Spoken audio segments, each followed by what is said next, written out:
E temos, portanto, o mesmo espírito de fé, como está escrito: criei, por isso falei. Nós cremos também, por isso também falamos. Amém? Nós temos o mesmo espírito de fé. Quem é o nós aqui nessa frase? O nós somos não apenas nós em conjunto, mas nós com Deus, nós com o Espírito de Jesus que habita em nós por intermédio do Espírito Santo. Então nós temos o mesmo espírito de fé, ou seja, a mesma fé que havia em Cristo Jesus para apregoar as boas novas da salvação e do reino, a mesma fé que havia em Cristo Jesus para operar sinais e maravilhas, para que nós façamos isso, como Ele mesmo disse: eu dei a vocês autoridade para pisar serpentes e escorpiões, e vocês expulsarão demônios e curarão enfermos em meu nome. A autoridade é diferente? Não, é a mesma. Ela foi ortogada, ela foi entregue gratuitamente a partir do momento que eu nasci de novo. Por isso que Paulo está falando assim: olha, nós possuímos o mesmo espírito de fé, ou seja, nós possuímos a mesma fé de Jesus. Então nós vamos aprender que para nós nos apropriarmos dessa verdade, nós precisamos crer da maneira correta, porque muitos creem em Deus, muitos creem na palavra de Deus, mas muitos creem da maneira equivocada, ou creem da maneira que ele interpreta a sua própria realidade, ou ele crê somente aquilo que ele quer. E nós temos que compreender e ter esse entendimento que a Bíblia, ela não é uma caixinha de promessa, aonde há centenas de promessas nessa caixinha, e todo dia eu vou lá e eu pego uma promessa, leio, declaro, penso nela e vou vivê-la na segunda-feira. Chega terça-feira, eu faço a mesma coisa. Não, a Bíblia é um conjunto de princípios que eu preciso praticar todos os dias.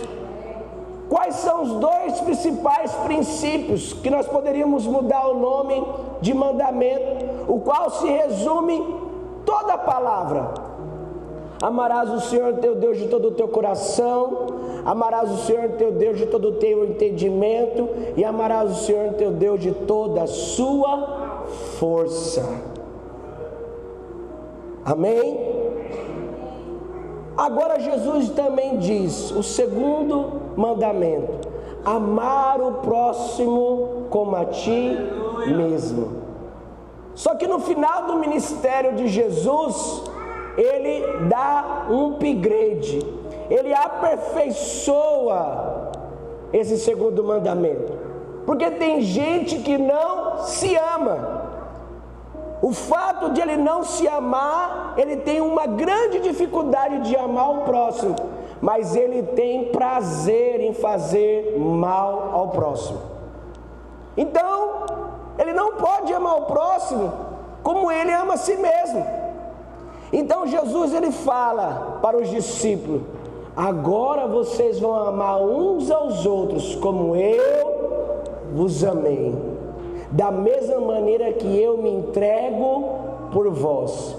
E de que maneira que Jesus amou? Se entregando somente na cruz do Calvário? Não, a vida dele foi uma entrega proposital. A vida dele foi fazer a obra daquele que o enviou. A vida dele foi apregoar as boas novas da salvação do reino de Deus.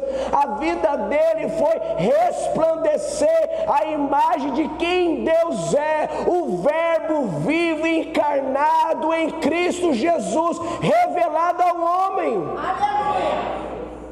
Pastor, eu quero conhecer a Deus. Leia todos os evangelhos, porque quem vê Jesus vê o Pai. E o interessante é que Jesus fala: se vocês não se tornarem os meus discípulos. Você já ouviu falar? Isso não está nem no script, irmão Dorel, só o Espírito Santo que está falando aqui. Você já ouviu falar a respeito de uma palavra que se chama, se eu não me engano, é no grego. Se não for no grego, é no hebraico. Só tem esses dois idiomas mesmo no Novo Testamento. Se chama Talmidim. Talmidim significa pequeno discípulo. Só que não era qualquer um que poderia se tornar Talmidim. E você só seria Talmidim de um mestre da lei que de certa maneira tem relevância. Ele não apenas tinha conhecimento, mas ele tinha influência sobre aquela região. Então nem todos poderiam ser Talmidins. Talmidins seriam pessoas que precisavam ser aprovadas. Aprovadas porque nasceu de uma família abastada, aprovadas porque eram inteligentes e aprovadas porque elas tinham condições, no sentido de tempo suficiente para estudar a Torá e também para receber os ensinos do seu mestre. E isso não começava na adolescência. Isso não começava depois de velho, isso começava já na infância. Hoje, o Islã, não apenas hoje, desde que o Islã é o Islã, ele pratica isso, o Talmidim islâmico. Que, no entanto, existe criança no Islã, existe criança também no judaísmo, que eles têm toda a Torá, ou têm todo o Alcorão memorizado. E sabe interpretar, por quê? Porque foi ensinado, foi inculcado, se tornou uma realidade na sua mente. Então quando Jesus ele vem e ele entra no cenário da história, já havia os saduceus, que era uma linha vertente do judaísmo, existia já os fariseus, e existia outra linha vertente que o pastor não está conseguindo lembrar, que são 3. Os herodianos, né? Que eram mais voltados assim para o Império de Roma. Eram judeus, mas o pensamento, a maneira deles interpretar a Torá era mais de uma maneira grega, filosófica. Então eram 3 vertentes: saduceus, fariseus e herodianos. Então quando Jesus ele aparece na história, no entanto que o apóstolo Paulo fala que Jesus veio na plenitude dos tempos. O que é plenitude? Plenitude é quando se completa. Então a história foi se completando de queda, levante dos patriarcas, passaram-se os patriarcas, chegou o tempo dos juízes, e toda a história da humanidade foi passando de império após império. O último império, o Império Romano, foi o império que ganhou o mundo antigo, então estava se completando. E o Império Romano, ele não apenas era um império, mas no seu final, dos seus últimos, vamos dizer assim, das suas últimas décadas, ele trabalhou também a democracia. Que o ditador, ou melhor, o imperador trabalhava juntamente com o Congresso. O Congresso, nas últimas décadas, eles tinham um poder de derrubar o imperador. Acontece que todas as vezes que o Congresso tentava derrubar o imperador dava um contragolpe no Congresso e a maioria perdia a cabeça. Mas pastor Leandro, por que o senhor está falando tudo isso? Eu estou falando porque Roma também trabalhou em construir as estradas, para que as estradas pudessem ligar as principais cidades do império, já que ela tinha conquistado o mundo antigo, a outras cidades. Lembra um versículo que Jesus fala assim: a minha paz vos dou, mas não dou como o mundo dá. Quem é que lembra do versículo? Por que Jesus fala esse versículo? Porque quando Roma ligou as cidades umas às outras, o império, ou melhor, o exército andava sobre essas cidades. Havia patrulhas que andavam sobre essas estradas. Por isso que havia os centuriões, por isso que havia as legiões, que eram compostas de 5 a 4 mil homens, ou de 6 mil homens para pequenas batalhas. Então a cidade e as estradas estavam em paz. Por quê? Porque o mundo tinha uma paz relativa. Então quando Jesus vem no momento que a plenitude da história chegou ao ápice. Agora é o momento do evangelho vir e alcançar todo o mundo antigo. Quem é que entendeu? Só que Jesus, ele nasce aonde?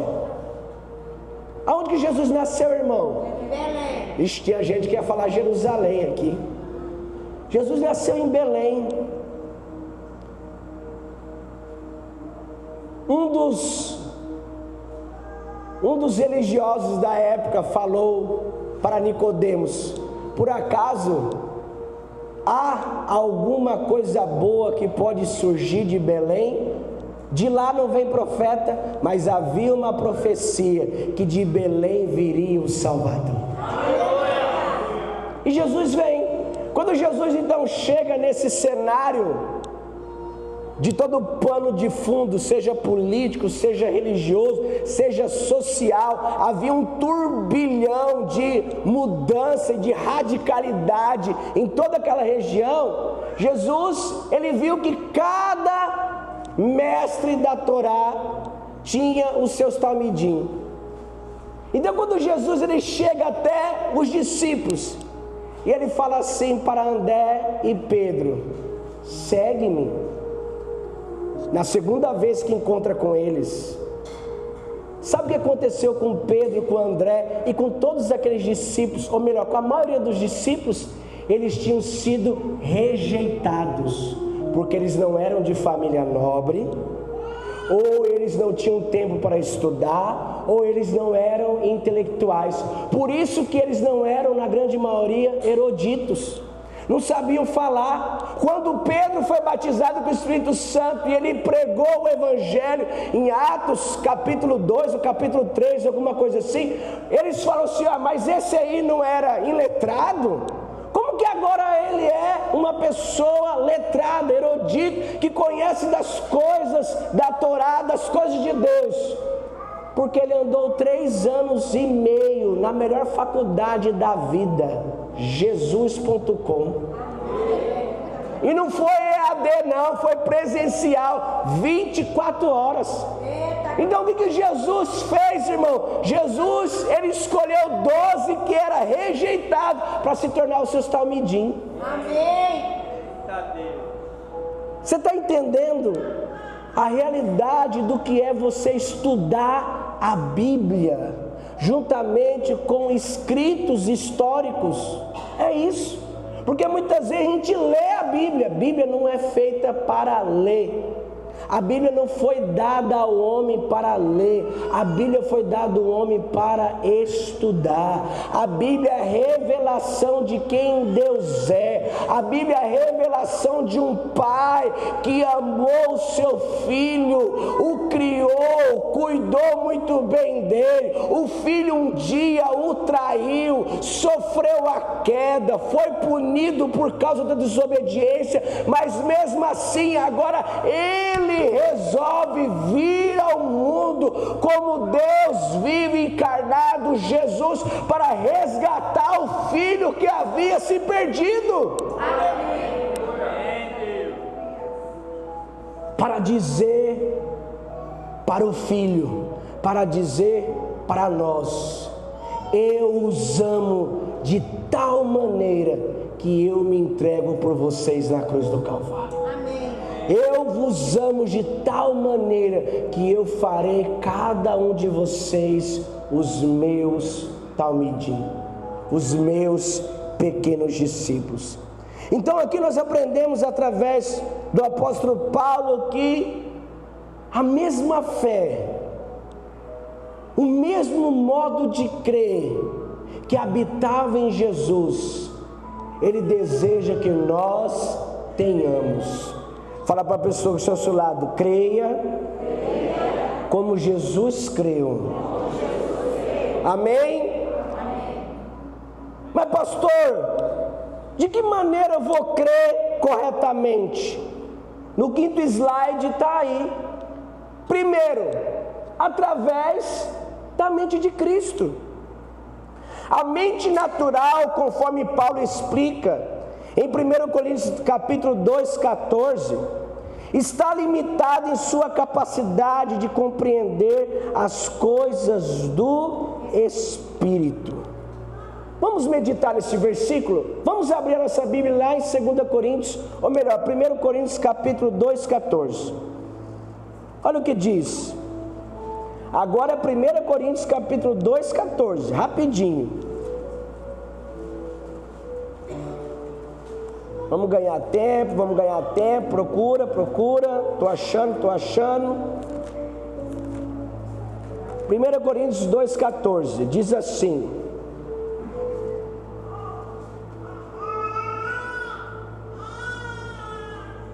vamos começar no versículo 12, para nós termos um entendimento melhor.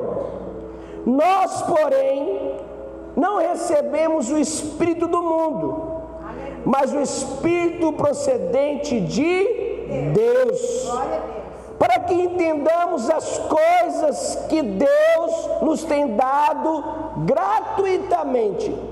Deus, Ele te deu tudo o que você precisa para compreender as verdades que estão contidas na sua palavra de uma maneira paga. Você tem que entregar uma oferta alta, você tem que entregar um dízimo alto, você tem que subir no monte, você tem que ser batizado no Espírito Santo, orar em línguas, você tem que fazer sacrifício, você tem que fazer isso. É isso que a Bíblia está dizendo?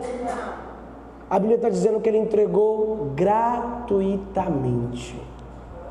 Porque o cristianismo, ele é diferente praticamente de 99% das religiões. Porque o cristianismo, ele entra no conceito de religião, mas na verdade não é uma religião. O cristianismo, ele é uma verdade que precisa ser experimentada para que você venha praticar. Amém. Quem que entendeu? Amém. Porque ele é antagônico às demais. Porque é de graça. Você não precisa pagar nada.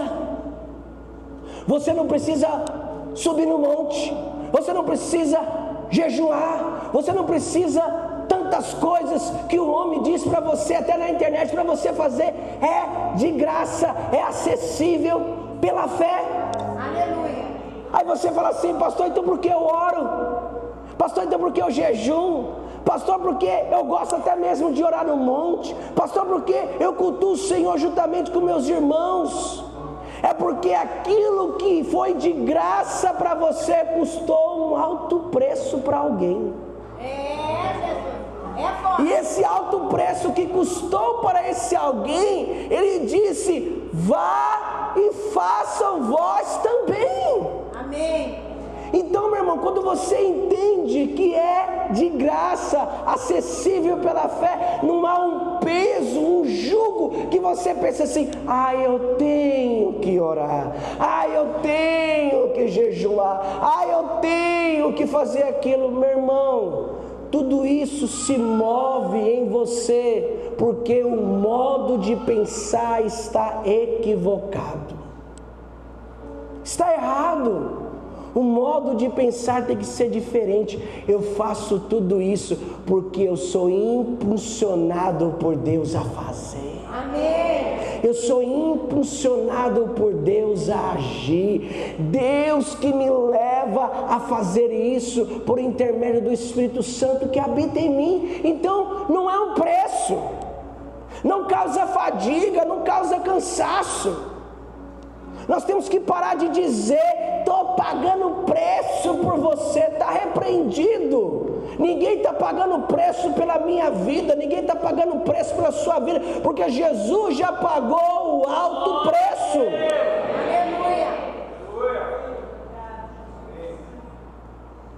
Vamos melhorar? Fala para a pessoa que está ao seu lado: vamos melhorar? Diga para você mesmo aí que está assistindo essa palavra: eu vou melhorar. O meu modo de pensar vai ser transformado pela palavra de Deus. Olha o que diz aí: essas verdades espirituais que parecem loucura para um homem natural são discernidas e entendidas no âmbito espiritual. Compreendendo. Olha o que diz aí o versículo 13: delas também falamos, não com palavras ensinadas pela sabedoria humana, mas com as palavras ensinadas pelo Espírito, interpretando verdades espirituais para as que são espirituais. Quem não tem o Espírito não aceita as coisas que vêm do Espírito de Deus, pois lhes são loucura, e não é capaz de entendê-las, porque elas são discernidas. O que é discernidas? Entendidas, compreendidas espiritualmente. Então você tem que entender que eu só entendo realmente aquilo que a palavra de Deus está me dizendo, numa compreensão que eu posso até mesmo entendê-la sozinha. Agora eu vou falar uma verdade para você: se você nascer da água e do Espírito, porque se você não nascer da água e do Espírito, além de você não entrar no reino de Deus, você não vai conseguir discernir esse reino. Paulo diz assim: o príncipe deste mundo cegou o entendimento de todos. Cegou. Porque muitas vezes as pessoas estão ouvindo, mas elas não estão entendendo. Agora eu vou falar para você a diferença entre você ter uma informação e você entender. Você pode ter informação de tudo. Entender é você fazer dessa informação algo que é prático. Quando você não era convertido, você pegava a Bíblia, você lia, você não entendia ela, sim ou não? Você não entendia.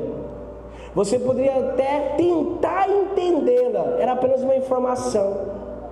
Você não tinha um entendimento.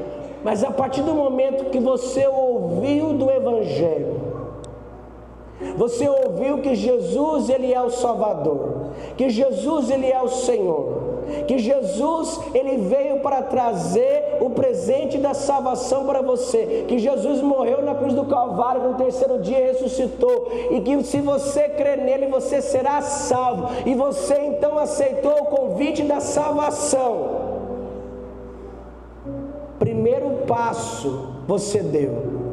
E você então foi como Nicodemos. Você então decidiu: não vou apenas ficar literalmente apegado a aceitar Jesus. Agora eu vou confessar Ele publicamente diante de todos. Porque o batismo, ele era e ele continua sendo uma confissão pública de fé. Não existe batismo no secreto. Não existe você pegar água, jogar na sua cabeça e dizer assim: estou batizado. Não existe isso. O batismo é a confissão pública de fé, que você agora está aceitando Jesus como o Senhor e Salvador. Agora você nasceu de novo. Agora o Espírito Santo faz morada dentro de você. Irmãos, nós temos que ter a consciência que Paulo mesmo diz: para que ninguém vos esgane com vãs filosofia e com doutrinas falsas. O que você precisa fazer? Pastor está pregando, seja Leandro, seja Ricardo, seja Gilberto, seja Doroelso, seja o pastor da televisão, seja alguém que não é pastor, mas está anunciando a palavra, tudo que ele disser, confere na palavra. Confere na palavra. Mas confere de uma maneira que você vai estudar ela. Porque muitos nos últimos dias, a Bíblia fala, eles serão enganados pelos falsos cristos. Eles serão enganados pelas falsas testemunhas. Eles serão enganados, vamos dizer assim, de uma maneira aonde eles virão e farão até mesmo sinais e maravilhas e curarão enfermos. E eles irão anunciar falsas doutrinas. E não é o que mais acontece. Pessoas que são literalmente enganadas. Por isso que nós temos que discernir as coisas de Deus da maneira correta. Como se inicia o discernimento, pastor Leandro? Nascendo de novo. Aí o discernimento veio. Porque agora não é mais só você. Agora é o Espírito Santo juntamente com você. Diga comigo, graças a Deus. Porque o Espírito Santo habita dentro de mim. Amém? E eu vou falar uma verdade. O pastor tem que pregar a verdade. E você que ainda não nasceu de novo, tome uma decisão. Você não está tomando uma decisão por uma igreja, não. Seja ela presbiteriana, seja ela católica, seja ela batista, seja ela luterana, seja o que for, você está tomando uma decisão porque é Bíblia. E arrependimento, ou melhor, batismo é para arrependimento de pecado. Tome uma decisão. Amém? Aqui a sabedoria é o conhecimento de Deus. Ou melhor, aqui a sabedoria e o conhecimento de Deus se apresentam não como mistério, mas como uma revelação acessível aos que estão em Cristo. Nossos corações e mentes devem estar cheias com a palavra de Deus. Esta prática semeia verdades em nosso íntimo, germinadas e cultivadas pelo Espírito Santo. Assim, a mente de Cristo em nós não é uma mera capacidade intelectual, mas uma revelação espiritual, permitindo-nos compreender as verdades do reino de Deus, para que estejamos vivendo-as. Quem aqui entendeu? Então são verdades que eu semeio.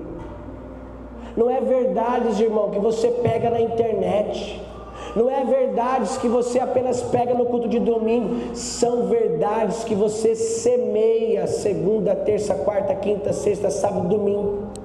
Você semeia, você joga para dentro de você na meditação da palavra. E o Espírito Santo, ele vai fazer qual trabalho? O trabalho de cultivar ela. Como que cultiva? Você cultiva regando, você cultiva cortando, de certa maneira, as ervas daninhas que está querendo pegar na hortaliça. Você cultiva protegendo contra as pragas.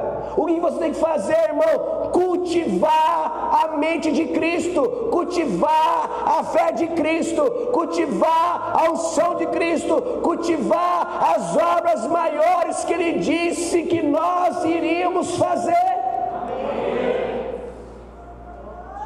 Agora, muitas vezes a gente cultiva rede social, a gente cultiva até demais o lazer, a gente cultiva o curtir a vida. Aí nós nos questionamos a nós mesmos porque nós estamos tão vazios de paz, vazios de alegria, até mesmo chegando à conclusão que eu estou vazio de Deus. Isso só ocorre porque eu não estou cumprindo o meu papel. Porque se eu estiver cumprindo o meu papel, a mente de Cristo está operando, ou melhor, estará operando em mim. Amém. Aleluia. Concordo. Diga comigo, a mente de Cristo, depende da minha postura. Diga mais uma vez, a mente de Cristo, depende da minha postura. Olha o que diz aí o próximo slide. Como que eu vou crer corretamente? Segundo, preciso mudar vamos dizer assim, né? Preciso sair do modo piloto automático e assumir uma postura mental que seja proativa. O que seria isso? O primeiro passo é mudar a forma como pensamos.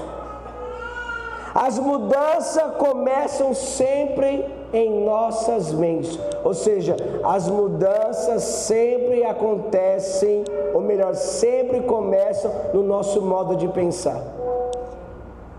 A maneira como você pensa determina a maneira como você age, ou melhor, como você sente, e a maneira como você sente influencia a maneira que você age. O primeiro passo para isso se chama arrependimento. Qual é o primeiro passo para que haja a mudança na minha maneira de pensar? Arrependimento. Arrependimento, literalmente, no grego, significa mudar a sua mente. Deixa eu falar algo para você aqui. Arrependimento não é você ficar confessando o pecado e chorando meia hora, 1 hora aos pés do Senhor. Porque tem gente que está cansado de chorar, mas ele volta a fazer aquilo que um dia ele se arrependeu. Não arrependeu. Isso era apenas remorso.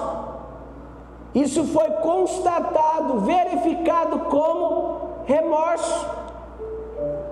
O arrependimento é você confessar. Confessar para o fulano, confessar para o ciclano, confessar para o pastor. Você tem que confessar para Deus.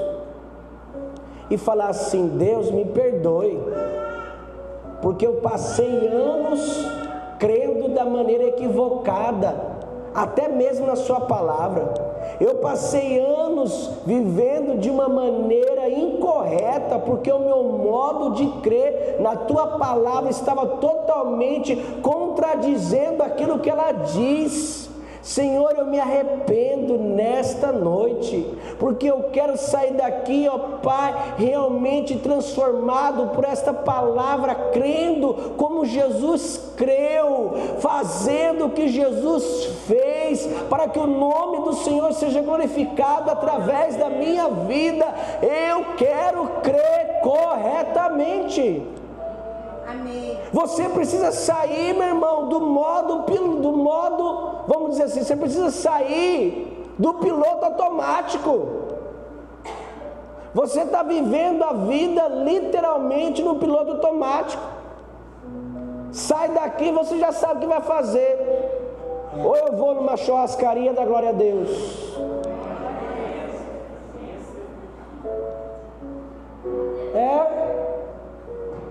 Eu quero ver se você tem fé, se ir numa churrascaria, pagar no cartão de crédito sabendo que é Deus que vai enviar o dinheiro. Você tem fé? Eu vou ver na sua hashtag hoje se você tem fé. Isso é fé. É ou não é fé? Você fala assim: hoje eu vou na churrascaria. Mas amor, não tem dinheiro, não tem problema, Deus proverá. O pastor só está falando isso, não é para quem tem dinheiro não. É para quem já chegou nesse grau de fé. Você está entendendo? Porque talvez você está falando assim: nossa, pastor Leandro está falando isso só para mostrar que eu tenho uma fé pequena. Pastor Leandro está falando isso só para que eu venha entrar numa dívida do cartão de crédito, porque só eu e minha família é R$600, dependendo da churrascaria. Se for nativa, misericórdia. Claro que eu estou fazendo isso para descontrair, né, irmão? Você não vai entrar na dívida, né? Pelo amor de Deus. Mas o que nós tiramos isso para nós? Que muitas vezes a nossa mente, o nosso modo, o nosso estilo de viver está assim. Segunda, terça, quarta, quinta e sexta, sábado, domingo, já está tudo praticamente programado, automatizado. Você já sabe todas as coisas que você precisa fazer. Você já sabe lidar com todas as pessoas da família, com todas as pessoas do trabalho. Você já sabe até mesmo o momento que você vai acordar com o pé direito, o momento que você vai acordar com o pé esquerdo. Você já sabe quando você está começando a ficar estressado. Você já sabe quando está começando a ficar com arritmia no coração. Você já sabe quando está ficando ansioso. Você já sabe tudo. O que vai ocorrer, por quê? Porque a vida já está no modo automático. Você já colocou a marcha, deixa a vida me levar, a vida leva eu.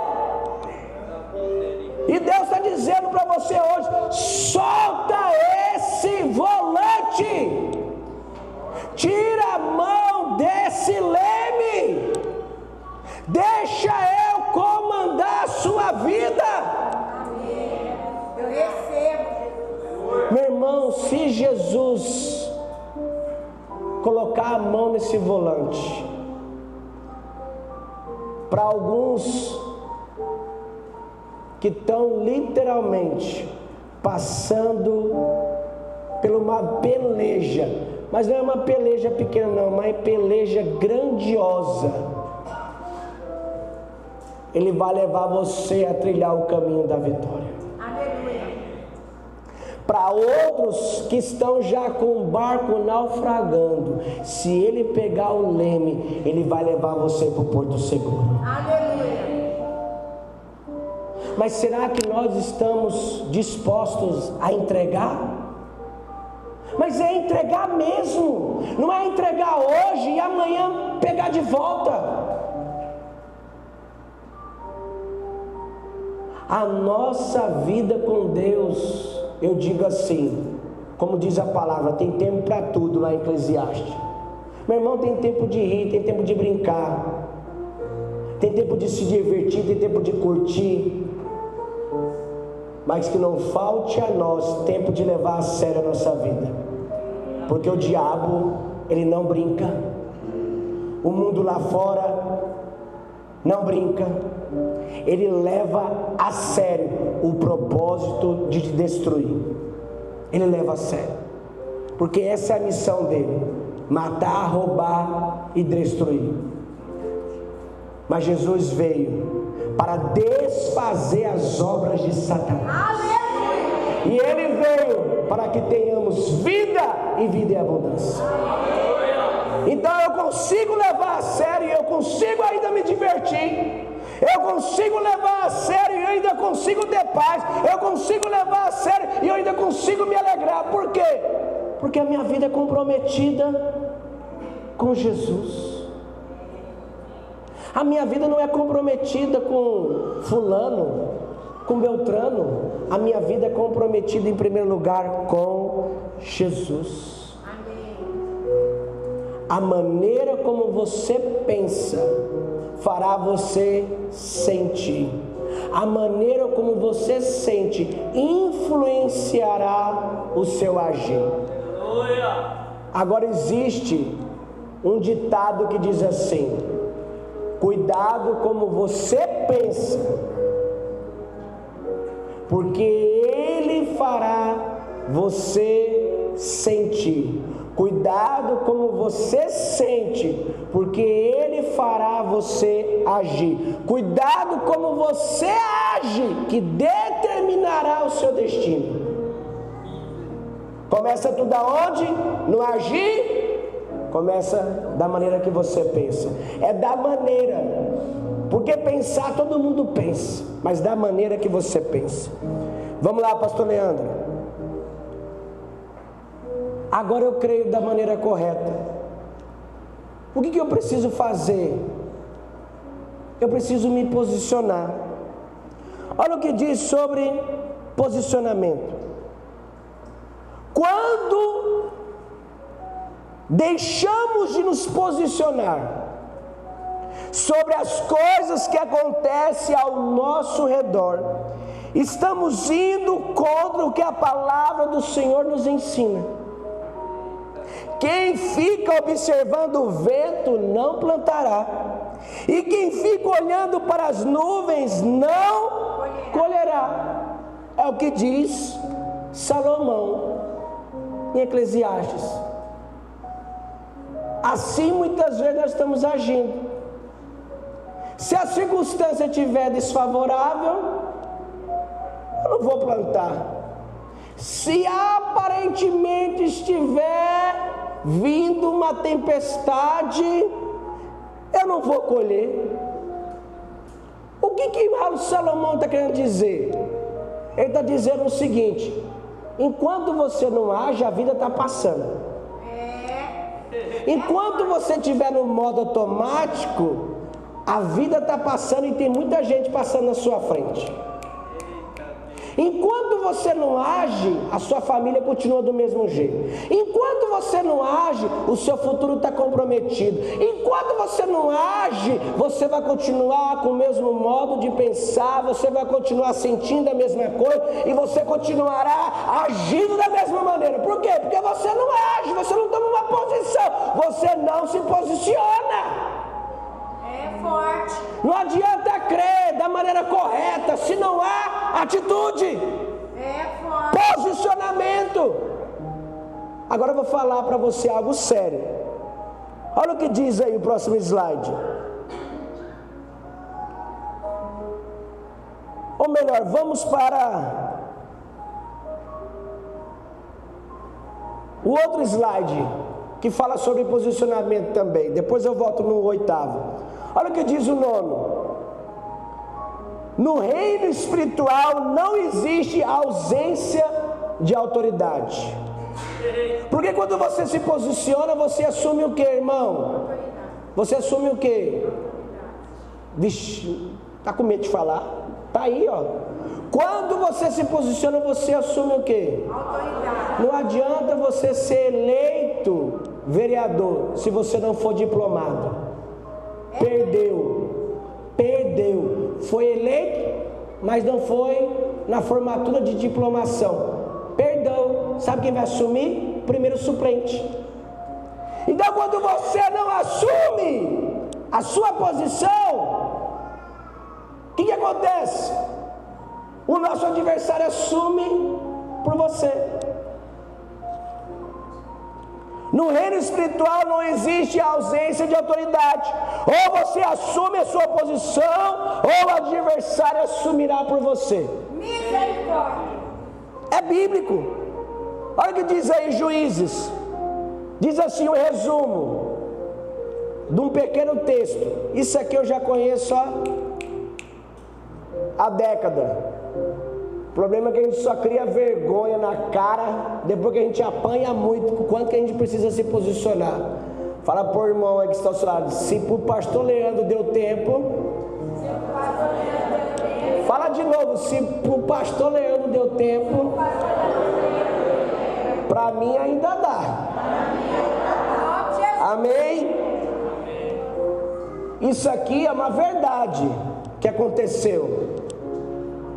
Isso aqui é uma verdade que aconteceu. E qual é a verdade? A verdade é que Deus queria que alguém se levantasse para governar de uma maneira justa, de uma maneira segundo a vontade dele. Aí aqui então o livro de Juízes está dizendo assim: as árvores saíram e disseram à oliveira: reina sobre nós. Sabe o que a oliveira falou? Deu desculpa. Disseram a figueira, disseram a videira. Ninguém assumiu a posição. Ninguém. Já que ninguém assumiu, o que as árvores fizeram? Ou seja, o que a posição faz? Ninguém quer assumir, o inimigo vai assumir. O espinheiro disse então: venham abrigar-se à minha sombra. Do contrário, se você não se abrigar, sairá fogo do espinheiro e consumirá até os cedros do Líbano. Aí você pensa assim, né? Opa, então se eu ficar debaixo do espinheiro, o fogo não vai me consumir. Mas pensa o seguinte, irmão: espinheiro da sombra?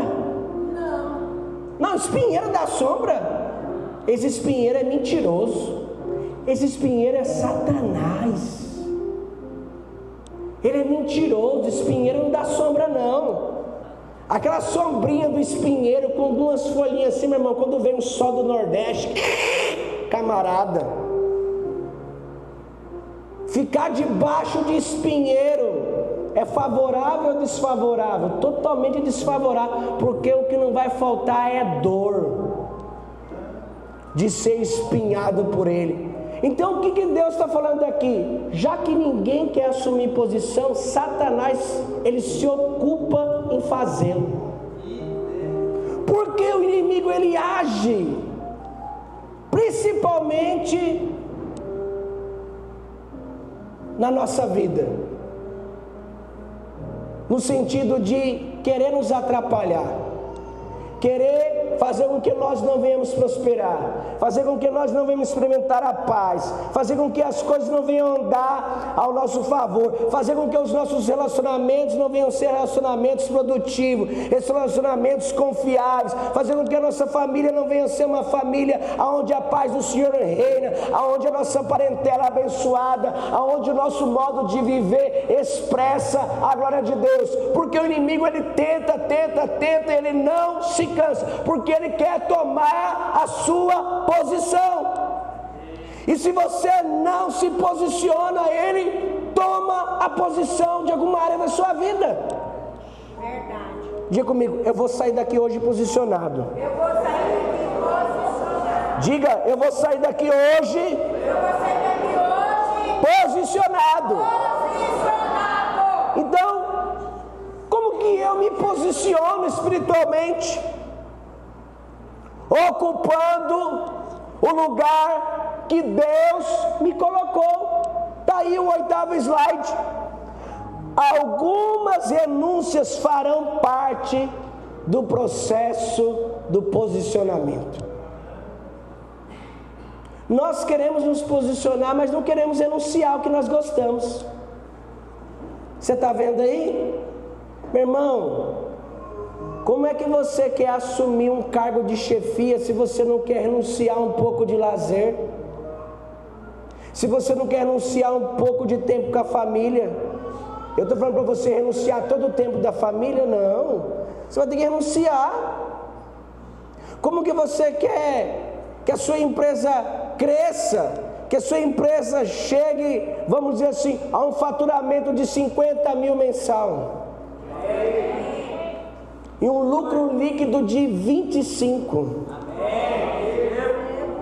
Mas para isso você tem que estar disposto em pegar o dinheiro que está na poupança, pelo menos a metade, e investir hoje, crendo que amanhã Deus proverá. O problema é que a gente não quer renunciar.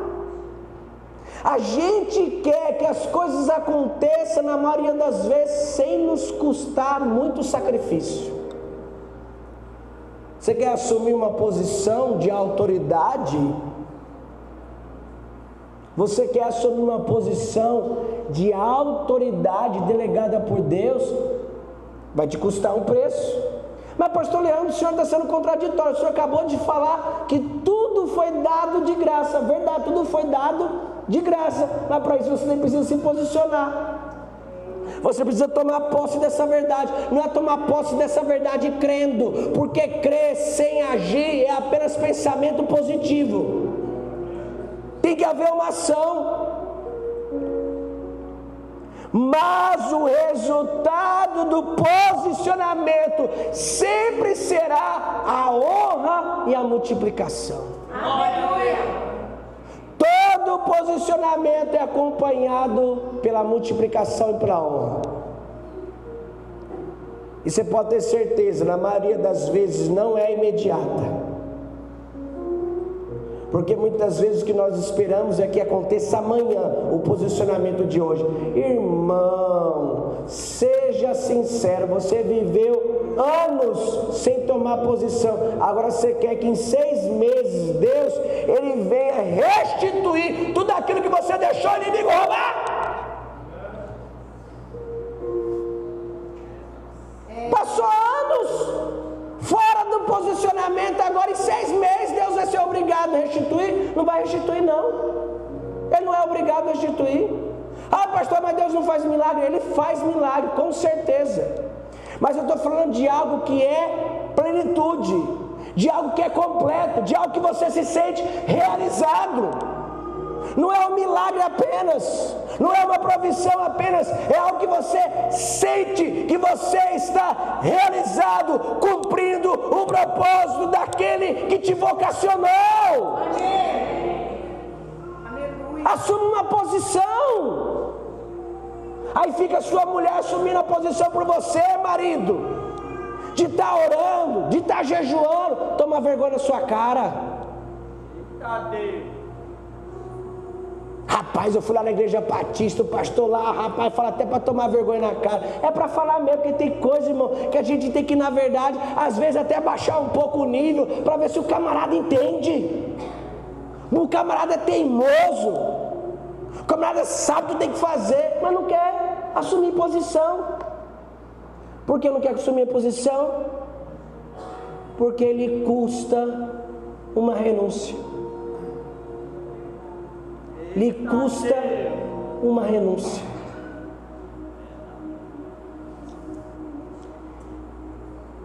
Jesus diz: seja porém o vosso falar sim, sim, não, não, porque o que passar disto é de procedência maligna, ou do maligno.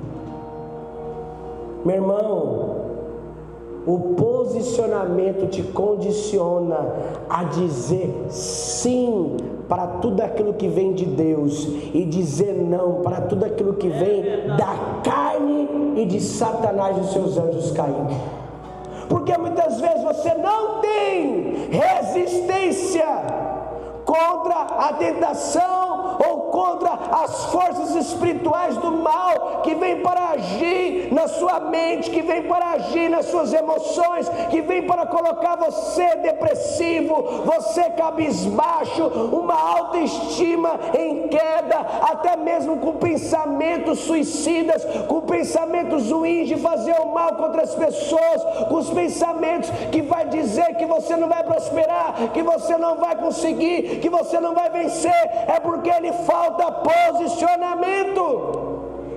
Porque o posicionamento, ele te condiciona a dizer sim para as coisas de Deus e dizer não para aquilo que é da carne e para aquilo que procede do inimigo. Ele te habilita. Pela nossa legislação, você só tem direito a dirigir um carro se você for habilitado. Porque muitas vezes a gente está lutando contra os anjos caídos. E meu irmão, eles estão aí agindo. Você pode até pensar assim, ouvindo, caiu nesse vídeo aqui de paraquedas. Rapaz, isso que o pastor está falando aí é conversa da carochinha. É isso mesmo que ele quer que você pense. Ele quer que você pense que ele não existe, para ele continuar atuando contra você. Ele quer que você pense que só o bem existe, só Deus existe. Ele quer que você pense que Deus é só uma matéria cósmica que age no universo em favor de todos e que o inimigo não existe. É isso que ele quer. Por quê? Porque ele sabe que se você não acredita nele, você não acredita nas obras que ele faz contra você. Eita Deus!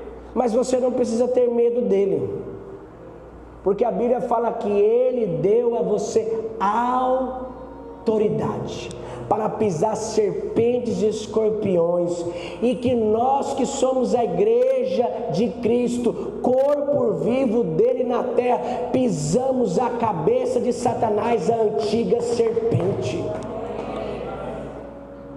Ele sabe que o destino dele não é apenas o inferno, o destino dele é a segunda morte.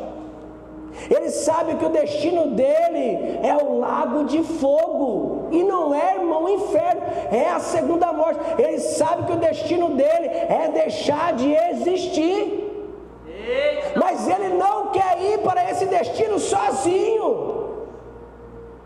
E tem crente que leva a vida na brincadeira e vai junto com ele. Você não tem que ser crente não, irmão. Você tem que ser cristão. Sabe o que é ser cristão? O literário dessa palavra, pequeno Cristo. Porque a Bíblia fala que o diabo até crê. Quem crê é crente. Ele tem é crente, mas ele não obedece. Verdade.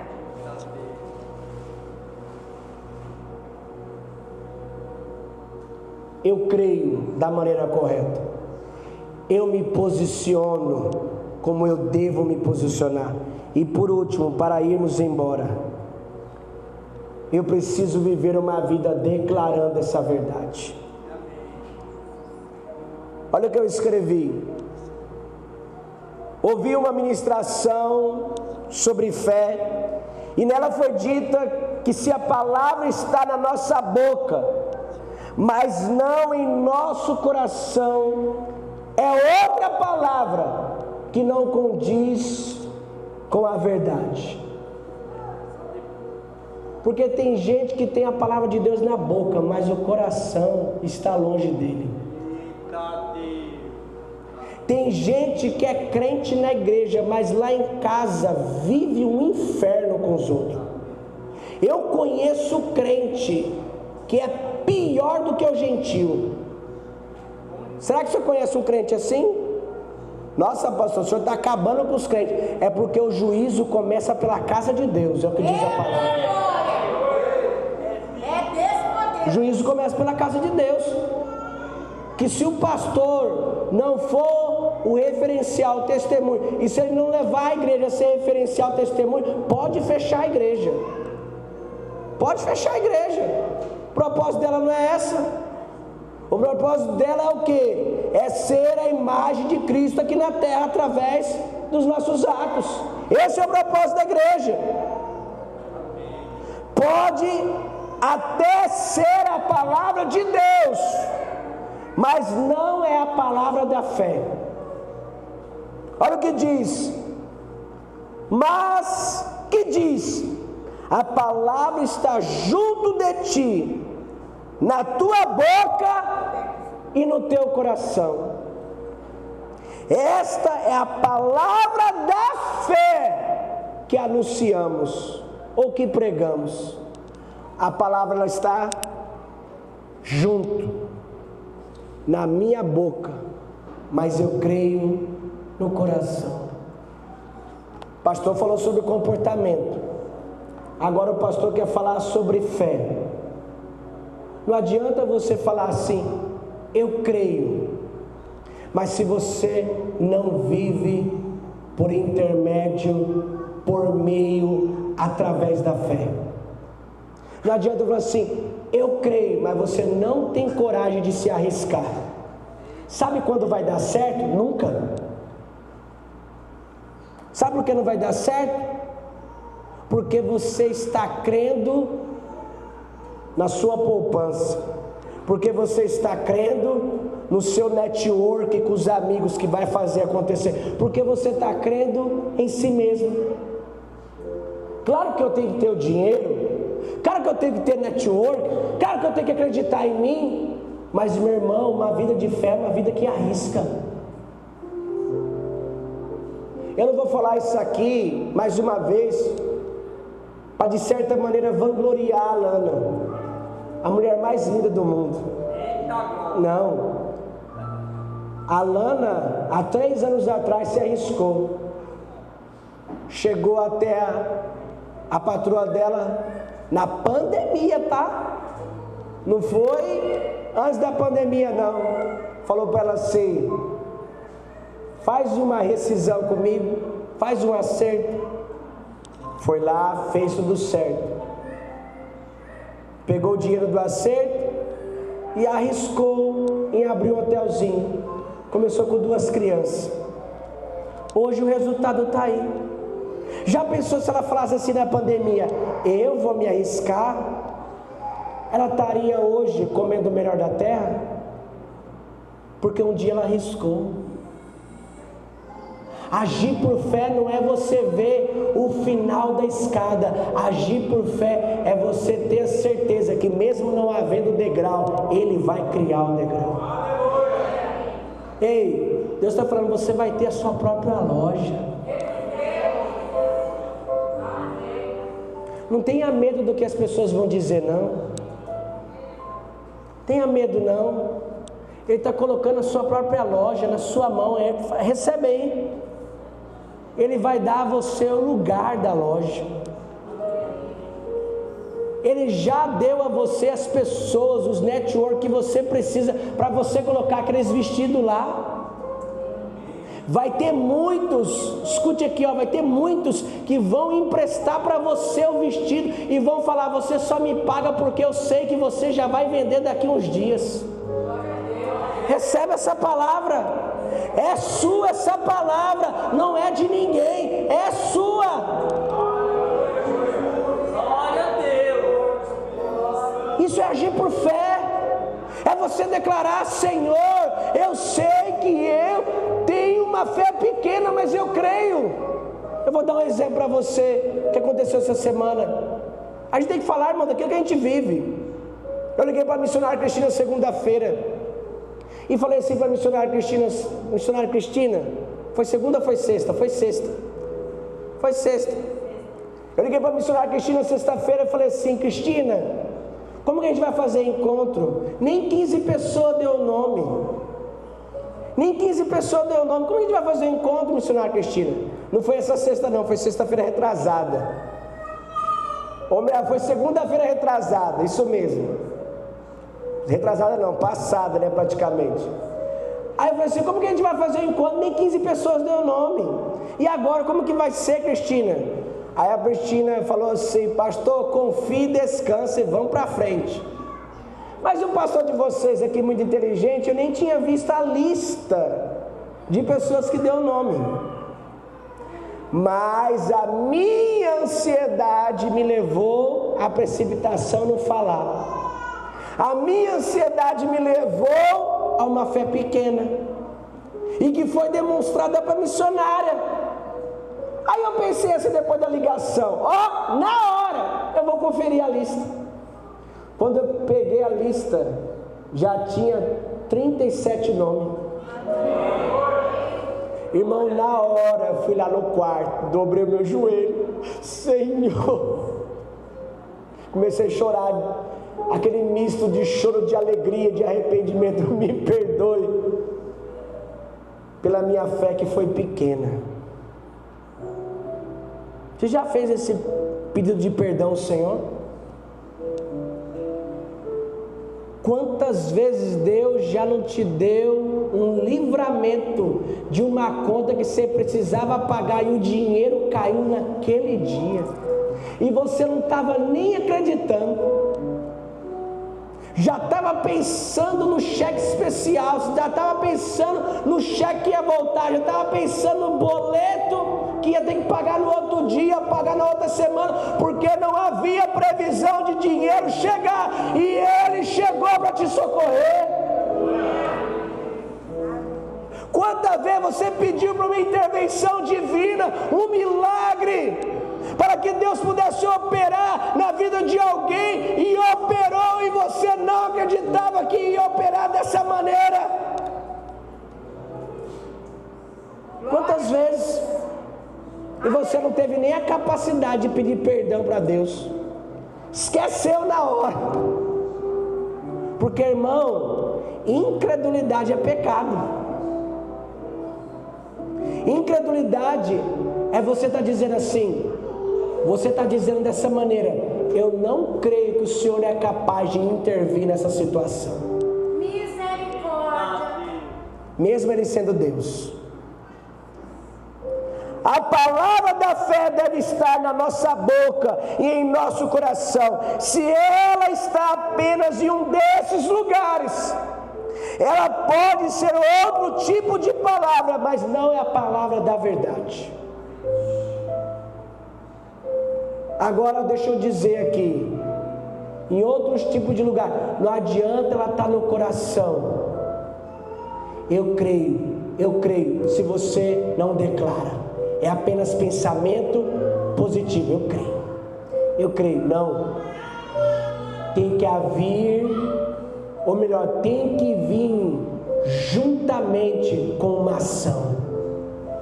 Então, aonde que ocorre o início de tudo? É na maneira de pensar.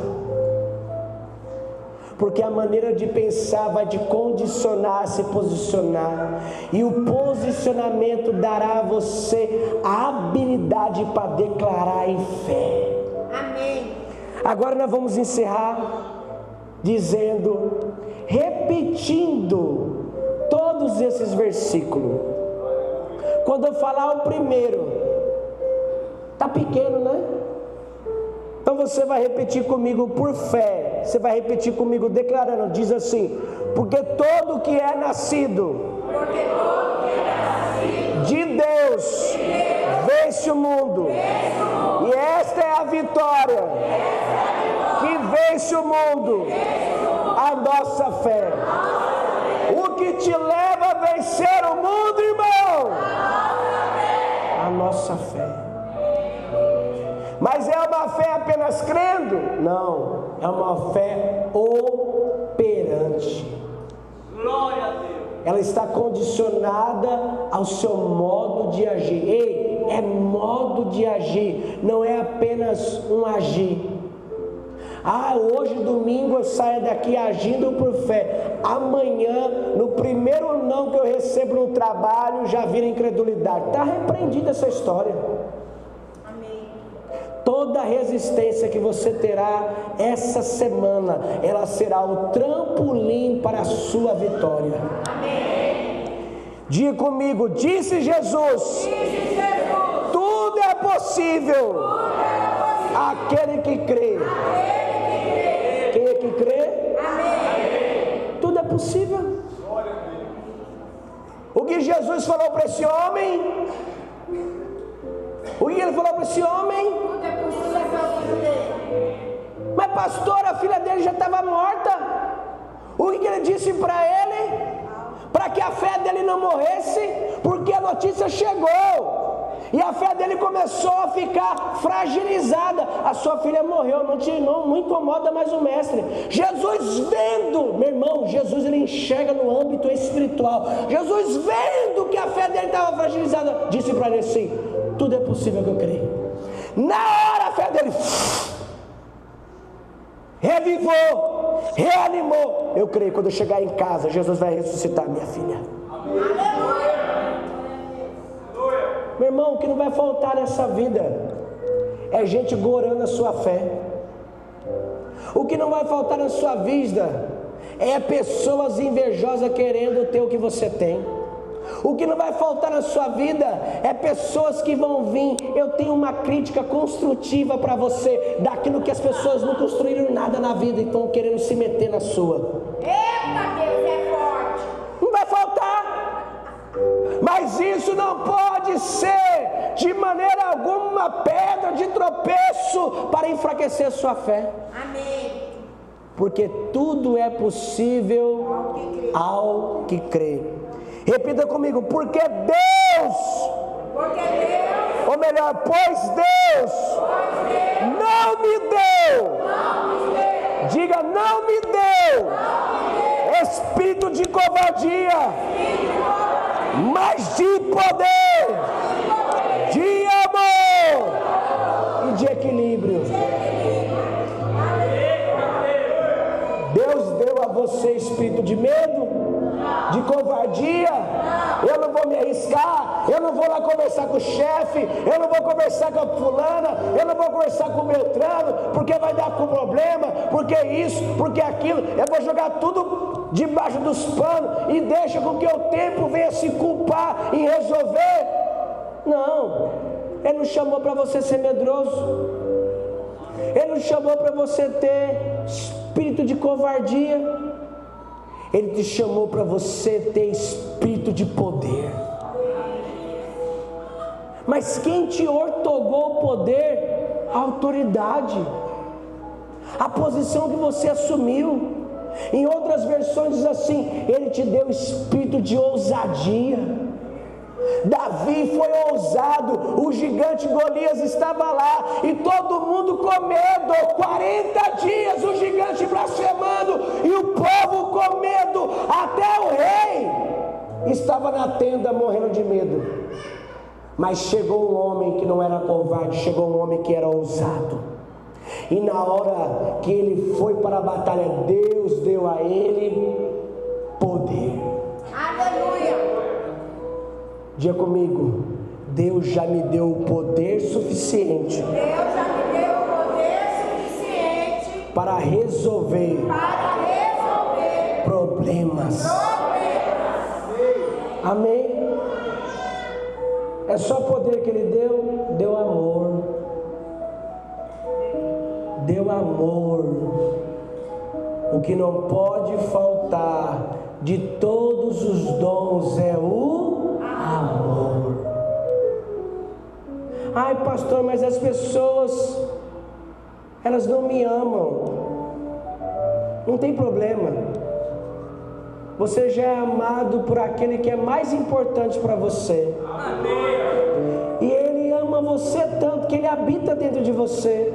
Mesmo se ninguém te ama, não tem problema. Logo, logo eles vão começar a te amar. E se eles não te amarem, não tem problema. Deus vai colocar pessoas que vão começar a amar você. Por quê? Porque você vai começar a amar da maneira correta que é para ser amar. Amém. Não vou nem falar de equilíbrio, porque, ô Jesus, precisamos de muito equilíbrio. Penúltimo, diga comigo: Deus é o meu refúgio, e a minha fortaleza, auxílio presente nas minhas adversidades. Amém? Isso é uma declaração que precisa ser, vamos dizer assim, né? Anunciada. Está passando por luta? Deus é meu refúgio, Ele é a minha fortaleza, Ele é o meu socorro bem presente, Ele me auxilia em todas as adversidades. Você não apenas crê: ah, eu creio, pastor. Não, você verbaliza, você declara. E para nós irmos embora, você pensou que você ia passar dessa, né? Só coisa boa, né? Não, só declarei coisa boa.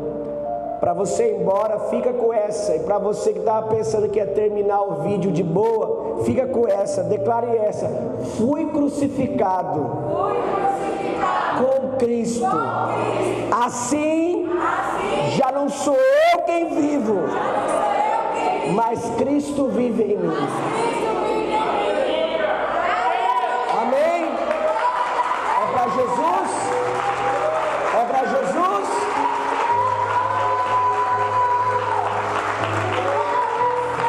Se coloque em pé no seu lugar.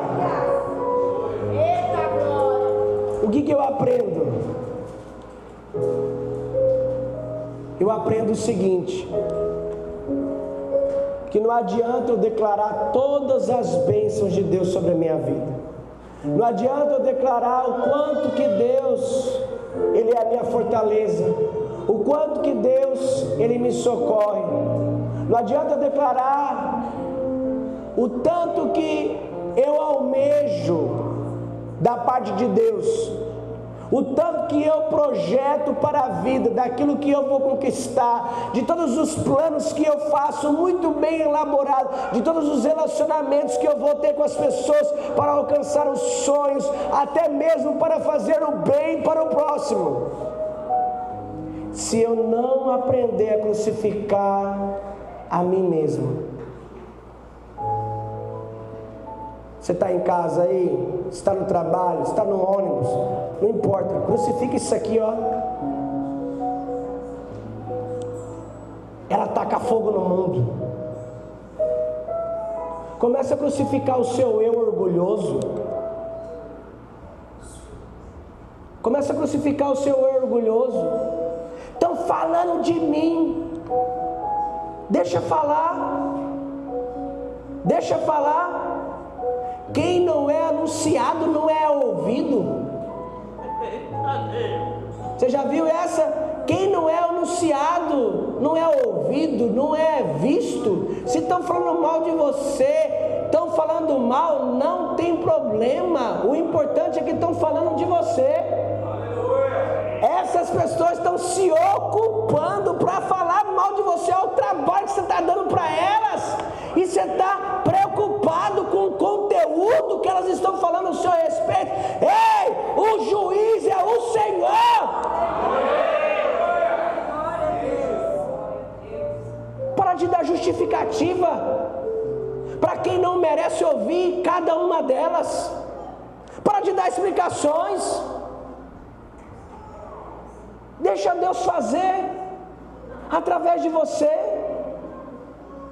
Deus está dizendo para você: crucifica o seu passado, que te acompanha até hoje, o passado que não larga do seu pé, o comportamento que você sabe que a palavra de Deus diz: não faça, meu filho, não guarde o ódio, não guarde o rancor, ame, perdoe, mas você custa em teimar.